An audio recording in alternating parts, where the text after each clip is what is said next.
Hello friends, welcome to my channel. இன்னும் நம்ம சேனலை சப்ஸ்கிரைப் பண்ணாமல் பார்க்குறீங்கன்னா சப்ஸ்கிரைப் பட்டனை ப்ரெஸ் பண்ணிவிட்டு தொடர்ந்து வீடியோவை பாருங்கள். உங்களோட லவ் அண்ட் சப்போர்ட்க்கு என்னோட பெரிய தேங்க்ஸ். இன்றைக்கி நம்ம பார்க்க போகிற வீடியோ மாசி கருவாடு வச்சுதாங்க.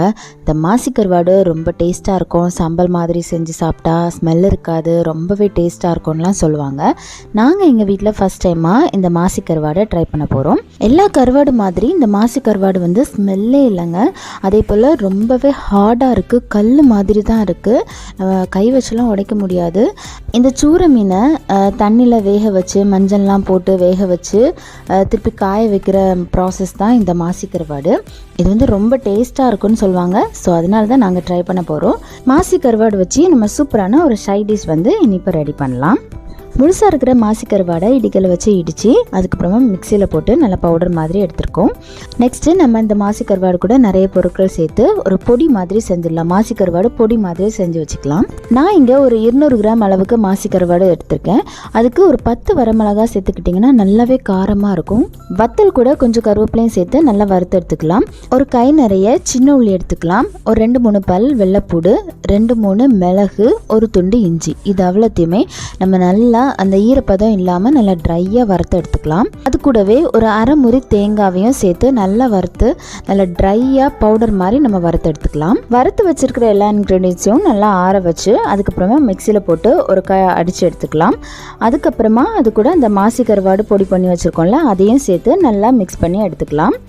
கொஞ்சமாக உப்பை சேர்த்துக்கோங்க, அதுலேயும் உப்பு இருக்கும். இது கூடயும் கொஞ்சம் உப்பு சேர்த்து நல்லா மிக்ஸ் பண்ணி எடுத்துக்கோங்க. தேங்காய், சின்ன உள்ளி எல்லாத்தையுமே நம்ம நல்லா வந்து ஈரப்பதம் இல்லாமல் நல்லா ட்ரையாக நம்ம ஃப்ரை பண்ணி எடுத்துக்கிட்டோன்னா நமக்கு ரொம்ப நாள் வரைக்கும் நம்ம இதை ஸ்டோர் பண்ணி வச்சுக்கலாம். இந்த மாசி கருவாடு பொடி மட்டுமே போதும். நமக்கு நார்மலாக நம்ம சாப்பிடும்போது இதை வச்சு நம்ம சாப்பிட்டுக்கலாம். பட் நம்ம இந்த மாசி கருவாடு பொடியை வச்சு நம்ம இன்னும் 2-3 டிஷ் எப்படி பண்ணலான்னு பார்க்கலாம். அது இன்னும் ரொம்ப டேஸ்ட்டாக இருக்கும்.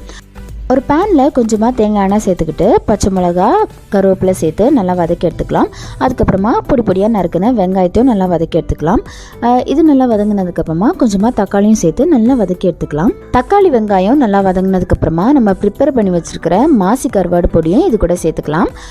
ஒரு 3 டேபிள் ஸ்பூன் கிட்ட சேர்த்துக்கோங்க. நல்லா மிக்ஸ் பண்ணி எடுத்துக்கிட்டோன்னா நமக்கு சூப்பரான மாசி கருவாடு சம்பல் கிடச்சிரும். இந்த மாசி கருவாடு சம்பல் வந்து ரொம்பவே டேஸ்ட்டாக இருந்துச்சு. இதை தான் சம்பல்னு சொல்லுவாங்க. நான் வந்து இங்கே கொஞ்சமாக முட்டையும் ஆட் பண்ணி அது வந்து ஒரு முட்டை வறுவல் மாதிரி ஆக்க போகிறேன். அதில் கொஞ்சமாக எண்ணெய் சேர்த்து ஒரு 2 முட்டையும் ஆட் பண்ணி நல்லா வரட்டி விட்டுக்கலாம். அதுக்கப்புறமா இந்த மாசி கருவாடு சம்பல் செஞ்சுருக்கோம்ல, அது கூட நல்லா மிக்ஸ் பண்ணி நல்லா வரட்டி எடுத்தோன்னா சூப்பரான ஒரு மாசி கருவாடு முட்டை வறுவல் ரெடி ஆயிரும். இது என்னோடய ஃபேவரட். இது வந்து ரொம்ப டேஸ்ட்டாக இருந்துச்சு. இன்னொரு மெத்தட்லையும் நம்ம மாசி கருவாடு செய்யலாம்.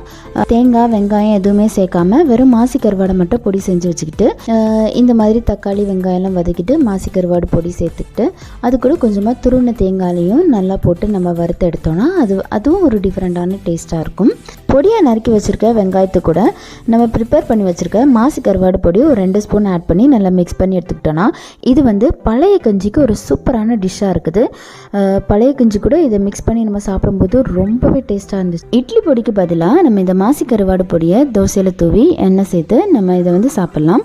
இந்த மாதிரி மாசி கருவாடு பொடி மட்டும் நம்ம செஞ்சு வச்சுட்டோம்னா போதும். நம்ம இதை மாதிரி பல விதமான டிஷ் இதில் செய்யலாம். நம்ம மாசி கருவாடு பொடி செய்யும்போது எந்த தண்ணியும் ஈரப்பதம் எதுவுமே இல்லாமல் மட்டும் பார்த்துக்கணும். அப்படின்னா அது வந்து நிறைய நாள் வரைக்கும் நம்ம ஸ்டோர் பண்ணி வச்சுக்கலாம். எல்லாரும் சொல்கிற மாதிரி மாசி கருவாடு வந்து ரொம்பவே டேஸ்ட்டாக தாங்க இருக்குது. நீங்களும் இது மாதிரி வீட்டில் ட்ரை பண்ணி பாருங்கள், ரொம்ப டேஸ்ட்டாக இருந்துச்சு. ஹோம் மேக்கர் லோரா சேனலை சப்ஸ்கிரைப் பண்ணிடுங்க. உங்களோட அன்பும் ஆதரவும் எனக்கு எப்போவுமே தேவை. Keep supporting me. இந்த வீடியோ பிடிச்சிருந்தா மறக்காமல் லைக் பண்ணுங்கள், ஷேர் பண்ணுங்கள், கமெண்ட் பண்ணுங்கள். எனக்கு ஒரு நல்ல மோட்டிவேஷனாக இருக்கும். இன்னும் ஒரு நல்ல வீடியோவோட உங்களை மீண்டும் சந்திக்கிறேன். டாட்டா, பாய் பாய்.